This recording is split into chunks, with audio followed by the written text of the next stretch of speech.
सोलापूर महानगरपालिकेच्या प्रचाराला आता अवघे 2 ते 3 दिवस शिल्लक राहिलेत आणि शेवटच्या रविवारी मोठं शक्ती प्रदर्शन जे आहे ते सगळ्याच पक्षांकडून केलं जातं. शिवसेनेचे जिल्हा प्रमुख अमोल शिंदे आपल्यासोबत आहेत. बापू, खरं तर उमेदवार देखील आहात, पॅनल प्रमुख आहात, मोठी जबाबदारी आहे. कशा पद्धतीनं सगळी निवडणूक पार पडते? सोलापूर शहरामध्ये शिवसेना, राष्ट्रवादी काँग्रेस, एकनाथजी शिंदेसाहेब, अजितदादा पवार या दोन्ही पक्षाच्या माध्यमातून आम्ही लोकांसमोर जातोय. प्रचंड मोठ्या प्रमाणामध्ये सगळ्याच वार्डामध्ये आम्हाला प्रतिसाद मिळत आहे. खास करून तुम्हाला माहीत आहे अजितदादांनी केलेली महाराष्ट्रात बारामती असेल, पुणे असेल, पिंपरी असेल या शहरांचा विकास आणि एकनाथजी शिंदेसाहेबांनी मुख्यमंत्री काळामध्ये ज्या काही भरघोस अशा योजना आणल्या, ज्या पद्धतीनं मुंबई, पुणे, ठाणे, कल्याण या सगळ्या गोष्टींमध्ये एकनाथजी शिंदेसाहेबांचा हातखंडा आहे. यामुळं प्रचंड लोक उत्साही आहेत की सोलापूरला सुद्धा आता कुठेतरी बदलायची गरज आहे. या सोलापूरकरांनी काँग्रेसची सत्ता पाहिलेली आहे, गेली 9 वर्ष भारतीय जनता पार्टीची सत्ता पाहिली, पण सोलापूरकरांना रोज पाणी मिळू शकलेलं नाही. लोकांच्या डोळ्यात पाणी आहे पण लोकांच्या नळाला पाणी नाही. ही परिस्थिती सोलापूरकरांची आहे. प्रभाग क्रमांक 7मध्ये ज्या पद्धतीने आम्ही आज फिरत असताना आमच्या 4ही उमेदवारांना प्रचंड मोठ्या प्रमाणात मायमाऊल्या आशीर्वाद देतात, वडीलधारी मंडळी आशीर्वाद देतात. या सगळ्यांची भारतीय जनता पार्टीचा निष्ठावंत कार्यकर्ता कुठेही लढाईत दिसत नाही, कारण त्यांच्या उमेदवाऱ्या तर त्याच वेळेस कट केल्या गेल्या.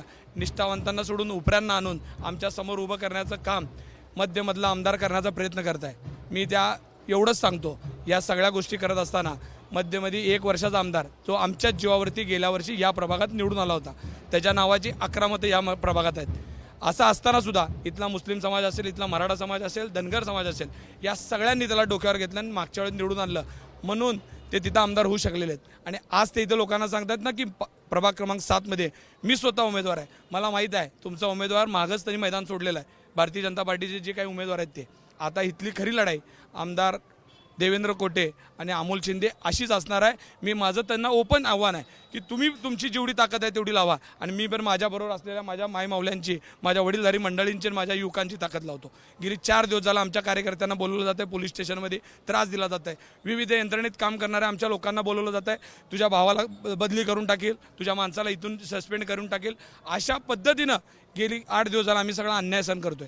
तुम्ही बघितलं असेल ज्या पद्धतीनं मध्यच्या आमदाराच्या इंटरफिअरिंगमुळं भारतीय जनता पार्टीचं तर वाटोळं त्यांनी केलंच केलं आहे, पण सोलापूर शहरामध्ये जी काही लोकशाही पद्धतीने इलेक्शन चाललं होतं त्या सगळ्या गोष्टीला वेटीस भरण्याचं काम त्यांच्या माध्यमातून होत आहे. आता राहिले विषय माझ्या आणि या लढाईचा. इथली जनता प्रचंड हुशार आहे. या इथं जो समाज राहत आहे त्या सगळ्या समाज घटकाला माहीत आहे कोण रस्त्यावर काम केलेलं आहे, कोण लोकांसाठी उतरत आहे आणि कोण इथं भांडणं लावून राजकारण केलेलं आहे. सगळ्याला माहीत आहे तुम्ही इथल्या लोकांना कशा पद्धतीने पिळवणूक केलात. ही मला बोलायची वेळ तुम्ही आणली आहे. त्याच्यामुळं ह्याच्या पुढच्या काळात प्रभाग 7 तर मला माय माऊल्यांच्या आशीर्वादाने निवडून येऊच, पण ह्याच्या पुढच्या काळात माझी तुमची मध्यमध्ये गाठ आहे एवढंच सांगतो. मध्यची विधानसभा 29 मी काय करायचं ती लोक ठरवतील, पण माझी त्यांची गाठ मध्यमध्ये असणार आहे हे 100% नक्की आहे. आणि त्यांनी त्याच्यासाठी त्यांचा विचार करावा. माझा विचार करायला माझे सगळे वडीलधारी मंडळी खमके आहेत. माझा विचार करण्यासाठी माझ्यासोबत असलेला मुस्लिम समाज असेल, माझ्यासोबत असलेला मराठा समाज असेल, राजपूत समाज असेल, धनगर समाज असेल, ज्या घटकांबरोबर मी काम केलं आहे तशा सर्वसामान्य गॅरेजमधला कार्यकर्त्यापासून ते रिक्षा चालकांपर्यंत हे सगळे लोक आमच्या सगळ्या तालमी आमच्यासाठी खमके आहेत. तू आता फक्त तुझी काळजी कर एवढंच सांगतो. तू आता तुझी काळजी कर असं एकतर्फी आव्हान जे अमोल शिंदे या ठिकाणी देत आहेत. शिवसेनेची मोठी रॅली आणि शक्ती प्रदर्शन जे ते या ठिकाणी निघालेलं आहे. खरं तर भाजप शिवसेना मित्रपक्ष जरी असले तरी सोलापुरात मात्र शिवसेना राष्ट्रवादींची युती आणि भाजप जी आहे ती विरोधात स्वबळावरती लढतीये. आणि मध्यचे आमदार देवेंद्र कोटे यांना ओपन चॅलेंज जे आहे ते शिवसेनेचे जिल्हा प्रमुख आणि उमेदवार जे आहेत अमोल शिंदे या ठिकाणी करताना पाहायला मिळत आहेत. कॅमेरा पर्सन विकल्पीसह आफताब शेख, ABP माझा, सोलापूर. ABP माझा, उघडा डोळे बघा नीट.